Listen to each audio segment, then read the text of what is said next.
So today I'm going to show you how I go about getting a consistent level in the bass sound instrument of one of my tracks. So for that I'm going to take you inside Ableton Live, one of my projects for a release of mine called That Makes Me Love You. So you can see the project here. I've split the sounds into various colors. So we have the percussion in red and orange, we have the bass in blue, we have the vocal in purple, and we have the effects in pink. So let's just play the track and see how that sounds.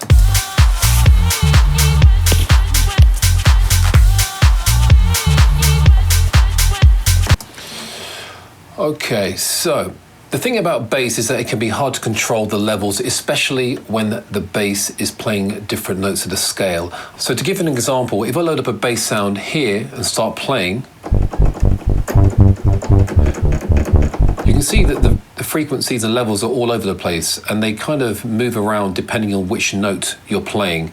And the idea is to get them all along the same level. So if I play this high G here, you can see it's peaking around at 100 Hertz. If I play the lower G, you can see it's peaking more down here at 48. And the idea is as you play different notes along the scale in your bass loop, is to get all of those along the same level, so they're punching through the mix at the same level. So to do that, I use two plugins, one being the FabFilter Pro, and the second being Spectrum, which is this one right here. So I'd just like to say that you may not want to do this all the time for your bass sounds and loops, but it definitely works well if your goal is to get the bass punching through the track at a more consistent level, no matter which note is playing. So going back to our bass in the track here, let me just magnify this up again, solo that. And I'm going to magnify the spectrum so we can see what's going on. The level that I like to choose is minus 12 dB. So I want to get every note of this loop just touching that minus 12 dB mark. So I'll split the whole loop into its separate notes here. And I'm going to solo each note. And the idea is to play that note, identify the frequency, and then pull the level down or push the level up, depending on where it sits in relation to this minus 12 dB mark. So the level I like to choose is minus 12 dB on this plugin here called Spectrum. And what I do once I identify the frequency of the particular note is increase or reduce the gain using the dynamic range of the FabFilter Pro EQ. So let's zoom into our bass here, the dark blue one, and we'll attack each note separately. So it's on a 2-bar loop. I'll solo this. So we'll start with the first one.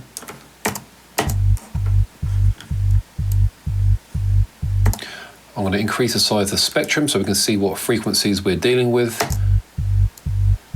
So let's look at the first one here. I'm going to hover the mouse over this part here and we can see that it's 49.6 Hertz. So I'm going to open up the FabFilter Pro EQ. I'm going to double click here, 49.6. I'm going to thin the Q so we only affect this particular frequency. And then I'm going to touch right here and the red line will appear in the project. So this is the automation for this plugin. So I'm going to push this up until we're touching the minus 12 dB mark here.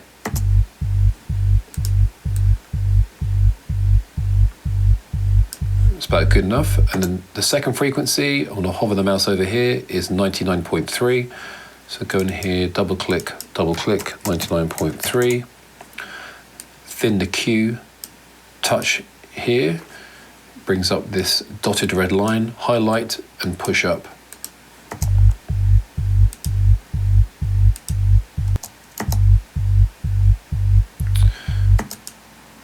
So let's bring these down just a touch.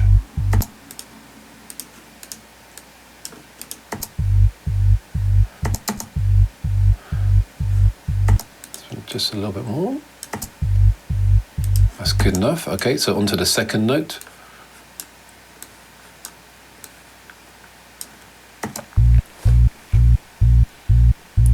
So if I hover the mouse over here, we can see that it's 60.2. So I'll go into the plugin, double click here, 60.2. thin the Q, touch here, push up.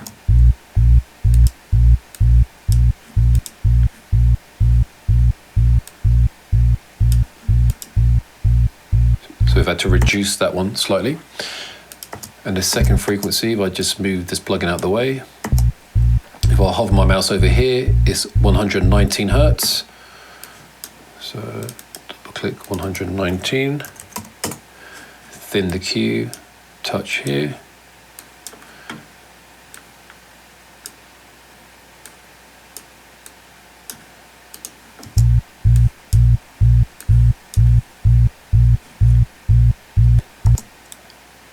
I'm just going to magnify this a bit. So I can push this up a little bit.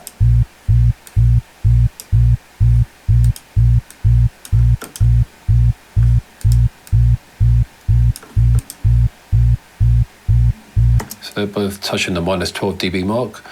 Let's move on to the third note. I'll mute the fourth. So I'll do this one first. Let me hover the mouse over that. It's 174 Hertz. Double click 174. Thin the Q, touch here. Highlight, push up.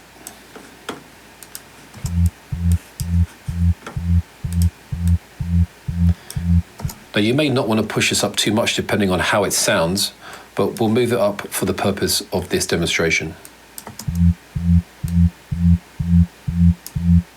There we go. And the second one here, we'll hover the mouse over here, is 87.1. So double click, 87.1, thin the Q, touch here.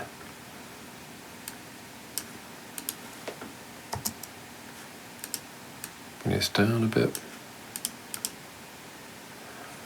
Perfect. And the fourth note, we'll unmute that.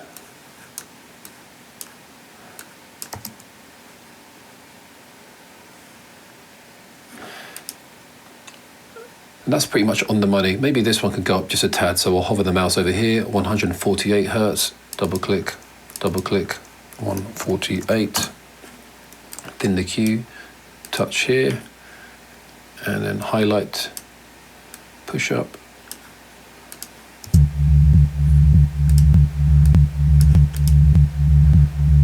That's good enough. And then these last notes are all the same note.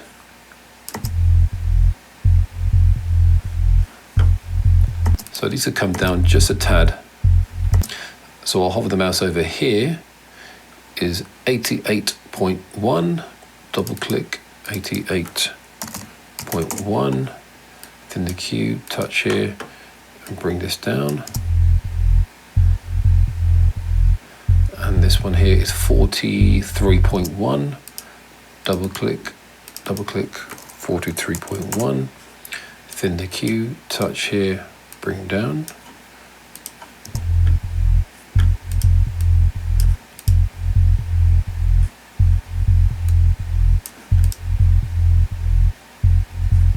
Perfect. So let's listen to the whole thing and see what's going on inside the plugin.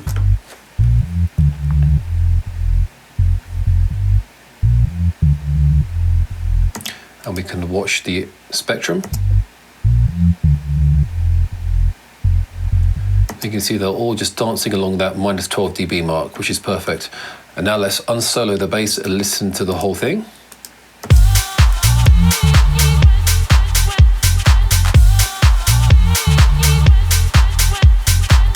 That sounds pretty good.